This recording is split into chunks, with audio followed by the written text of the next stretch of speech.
There is so much choice in the crossover SUV segment. How do you know what to choose? Perhaps you like loyalty to a particular brand. Is it how it looks and its image? But if it is efficiency that you're after, I think Kia could have just the perfect product for you. It may have slid in under the radar when it arrived last year, but the Kia Seltos is not a car that you should overlook, as I discovered in February when I drove the range-topping GT line. Then there is the car that we are driving, and this is the debut of their all-new 1.4 litre TGDI or Kappa engine that they like to call it. It's also linked to a reworked, improved 7-speed DCT transmission. That engine is exclusive to the GT line in the Seltos. So overall for me, the ride quality and refinement is really top-notch. Now at the time, Kia committed to bringing a diesel variant to the lineup mid-year, and that would slot in between the entry-level 1.6 litre naturally aspirated engine and the range-topping 1.4 litre turbo. And guess what? It is here, which is no small miracle considering what the world has gone through the last couple of months.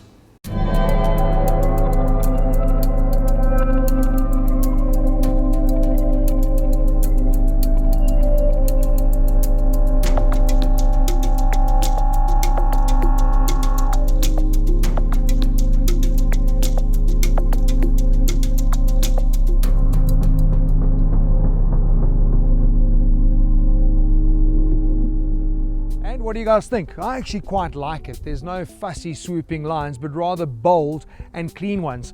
Like this shoulder line, it really emphasizes the wheel arches, and when you view it from behind, those bolstered flanks and that tucked in glass house really emphasizes the width of the Seltos. The chrome detailing linking the tail lights also helps with that. Now, where the GT line felt a little overstyled with every detail embellished in chrome, this suits me a lot better.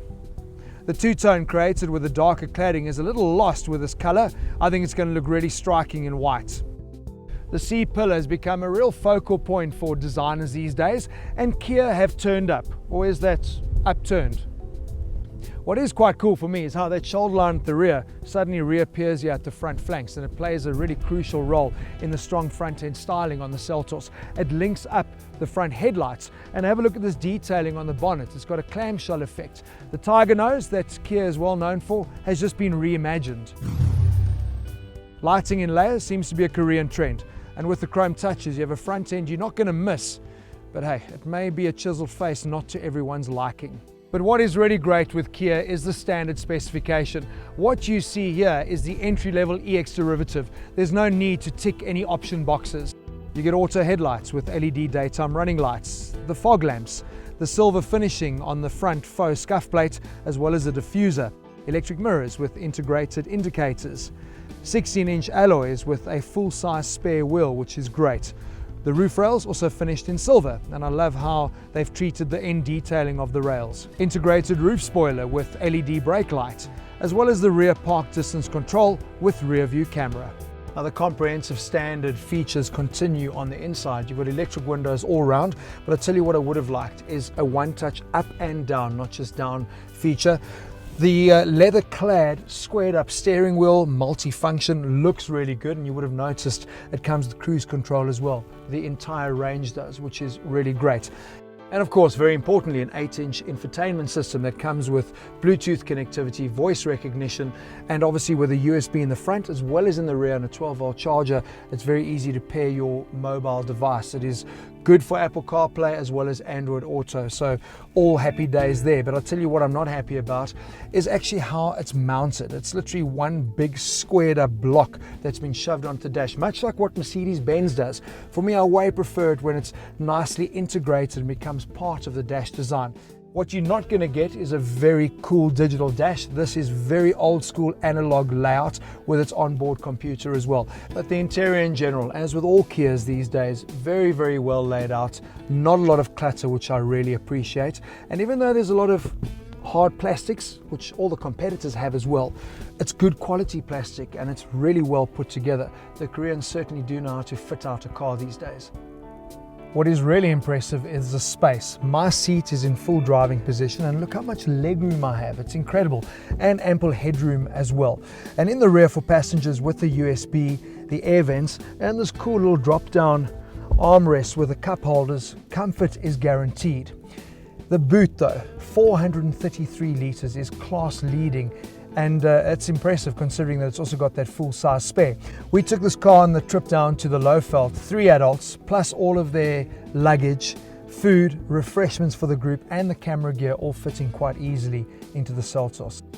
The Seltos is also solid on safety because it comes standard with 6 airbags across the range, as well as ISOFIX child mounts. But the all-important vehicle stability control system is only available if you spec EX Plus or the GT line.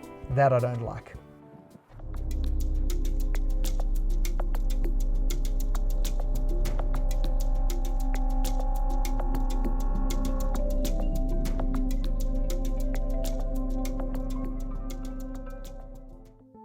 When I reviewed their range-topping GT line with that 1.4 litre turbo petrol, I predicted then that this diesel, when it arrives, would be the pick of the bunch. I'm happy to tell you I can now confirm that is the case. This 1.5 litre VGT engine is sweet. It delivers 86 kilowatts, 250 newton meters, and it drives the front wheels either through a 6-speed manual or a 6-speed automatic transmission.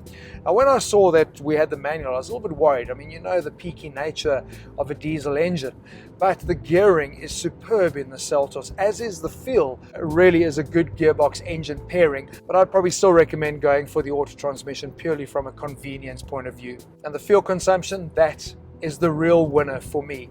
Our 750 kilometer round trip included town driving, obviously on the open road to the Lowveld, car fully loaded, and we're sitting on 5.3 litres per 100. I mean, it is impossible to argue with that. What was interesting though is that my passengers immediately commented on just how comfortable the entire experience was.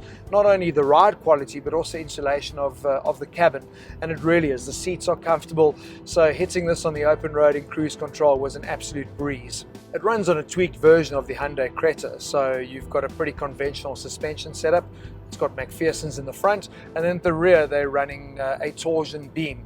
And it really does soak up the bumps really well. So it was super surprising when we actually went off the beaten track onto the gravel road, and it literally felt like I was driving on rims.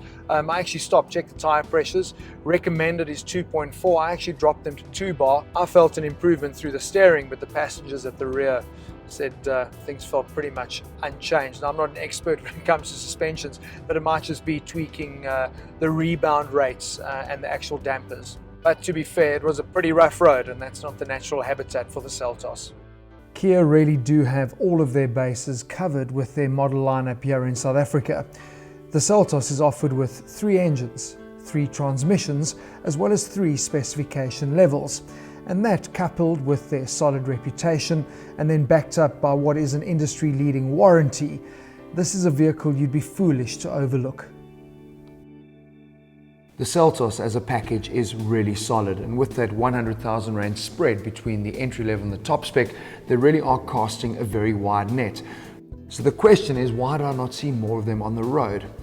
Well, I think that's because the segment just offers so much to consumers. It is so broad and so loosely defined that consumers are not comparing apples with apples. Let's use a T-Cross as an example. When that came out, it was an immediate sales success. So consumers are now price checking that versus the Seltos and going, "Ooh, it's a little bit pricey, isn't it?"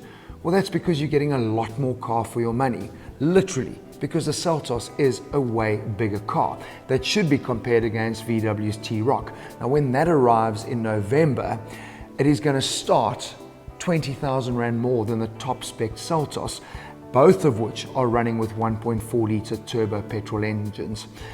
Kia is hoping to bring the Sonnet in December, and that will then square up head to head against the T-Cross. When that happens, what I would do if I was them, I would ditch the 1.6 litre naturally aspirated engine and only offer the Seltos with the turbos, turbo petrol, turbo diesel, because the lower entry price point is now covered with the Sonnet. And there you have it. Apples with apples. Nachos with nachos.